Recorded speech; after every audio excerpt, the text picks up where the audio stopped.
William Morris, Chapter 10, The End, Part 1. The end rarely plays out how you imagine it. The storyline, even your own storyline, usually peters out in a confusion of missed signals. That clear road you were tearing down devolves by degree until you find yourself wandering uncharted terrain on a path that is no longer discernible. Your friend group changes. Your stand-up career dies. You lose interest in baking sourdough bread. My final days at William Morris were not like that. Somehow, the last adventure at WMA felt like a right and fitting culmination to my time on El Camino Drive.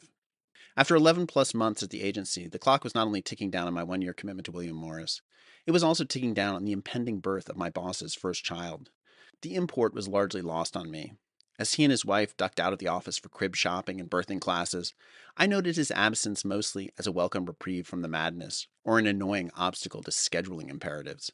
Scheduling required so much psychic energy at William Morris, so much tenacity. Between the endless staff meetings, lunches, vacations, and overcommitted calendars, successfully carving out a block that fit the open window of 4 different agents felt like landing an F-15 on an aircraft carrier in the middle of the Indian Ocean. An agent's personal life could become a real impediment to getting anything scheduled, and assistants would happily scuttle a bar mitzvah or a bris if it meant they could finally deliver their boss to the oft-rescheduled powwow with Jonathan Crane, John Travolta's producing partner, on how to finally get John's passion project, Battlefield Earth, into production.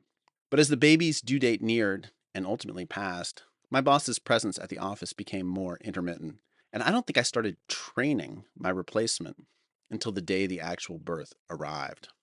I put training in quotes because Judd Landon, who was replacing me, was far more experienced than I was. We're not talking about the same training that I had endured, where you had to explain to me how the phone worked and what you should say when you picked it up. Rick has his office. The cadence of that phrase is branded on my brain for eternity. Judd had worked on Mike Simpson's desk, one of the toughest and busiest desks in the building. On Mike Simpson's desk, you were not allowed to make mistakes. If you were on that desk, it was because you were on the agent track. So Mike was scrutinizing every move you made to see if you had what it takes. If you fucked up, your career was over. At least that's how it felt. My desk would be a much less stressful assignment. Still, every agent had their quirks, and we imagined there was value in having Judd sit beside me for a couple hours a day to observe the peculiar ways things typically worked in our particular office.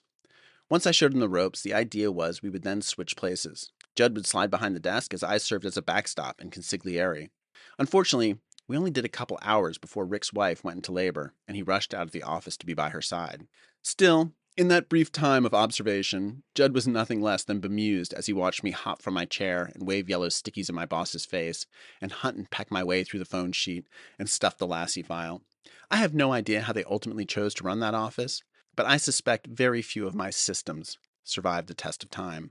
By my recollection, my boss's wife delivery was uneventful, though I'm sure it didn't feel that way to them. And the day after the delivery, my boss returned to the office. This was the 90s. No one was taking paternity leave, especially at William Morris when you were a first-year agent trying to prove you deserved a fat bonus come Christmas time. Rick was back at his desk rolling calls 12 hours after his baby was born. Still, he wasn't working a full day, and most of the calls were congratulatory. Nonetheless, it gave Judd a small taste of what the office might be like, and we quickly made plans to switch seats. He'd slide behind the desk, pick up the phone, and I would sit in a straight-back chair in our cramped vestibule, observing. But on days 2 and 3, Rick hardly came in. Things at home were not going well. The baby was fine and healthy, but something was not right with the missus. I was loath to investigate, considering it likely involved lady parts. But I understood that she was suffering some sort of medical complication. Rick was worried. You could hear it in his voice. But people gave birth all the time in ditches and fields. I felt confident she would be fine. And also, it wasn't my problem. I took to rolling in at 10 a.m. and leaving at 4, as Judd shrugged merrily at this absurdly easy assignment after the sphincter puckering pressure of his previous gig. You could already see his skin and hair regaining their youthful pallor. I was mostly concerned that he would realize my job was a joke, and the idea that anyone had valued me in that organization was some kind of fraud I'd perpetuated on my colleagues. But on the 4th day, my boss didn't show up at all, and we didn't hear from him until about 11 o'clock that morning. Judd must have snuck out to the bathroom for a break because I was the one who took the call when it came in. I had never heard my boss speak with such gravity and such urgency and such fear. It made every hair on my body stand straight up on end. Carol Ann is hemorrhaging. I need you to come here, right now. It's an emergency. Time slowed the way it does in the movies, as I realized this was it. This was the moment you get to see what you're made of. He needed me. and I wondered if I would be able to come through. By the time Judd returned from the restroom, I was in execution mode. I explained I was going to Dr. Crane's office. I didn't know what was happening, but it was 5 long Beverly Hills blocks, and I was going to walk. Getting the car from the garage, navigating the traffic, and finding a spot to park was not worth the effort. It would be quicker on foot. I dropped everything and sprinted the 5 blocks in my Brooks Brothers loafers and Paul Stewart's suit. It was slightly, but entirely, uphill, and by the time I arrived, my shins were pounding. I didn't exercise a lot back then. As I neared the doctor's office, I spotted Rick pulling up to the curb in his Jeep Grand Cherokee. He popped on the hazards, leapt out, and left it double parked out front. I was confused as he ran toward the doctor's office. What was happening? "Come on," he said. "We have to get Carol Ann to the emergency room." He ducked down a short flight of steps and into the office just below street level in the posh Beverly Hills building. We hurried through an empty reception room, the nurse's station vacant behind the glass partition, and straight into the narrow linoleum-clad hallway that led to the examining rooms. I'd never been in an OB/GYN's office before, but it struck me as being no different than any other doctor's office I'd ever visited, until I walked into examining room number 3 and found my boss's wife naked on an examination table, unconscious, with only a sheet of paper covering her body. The doctor, a handsome elvish man, entered behind us. There were no niceties, no introductions. He was all business. "We got to get her out of here," he said. "I'll take the shoulders. Rick, you take her hips, and you," meaning me, "you grab her legs." I didn't understand what he was talking about. I mean, I understood the words, but was he actually for real? Was this really how medical emergencies were handled in the realm of adults? Where were the professionals? What had happened to the world that this task was falling to me? But the doctor did not meet my gaze. He simply modeled the behavior he wanted to see. He slipped his arms under the supine shoulders of my boss's wife's unconscious back and started to lift. "Come on," he grunted. My boss leapt into action, cradling her hips, and I, confused, alert, and immensely alive, grabbed her feet. We grunted and heaved and shuffled her body off the examination table and out into the hall. You know the scene in the movie where the boys' weekend goes bad and the drunk bros help their college buddy dispose of a body?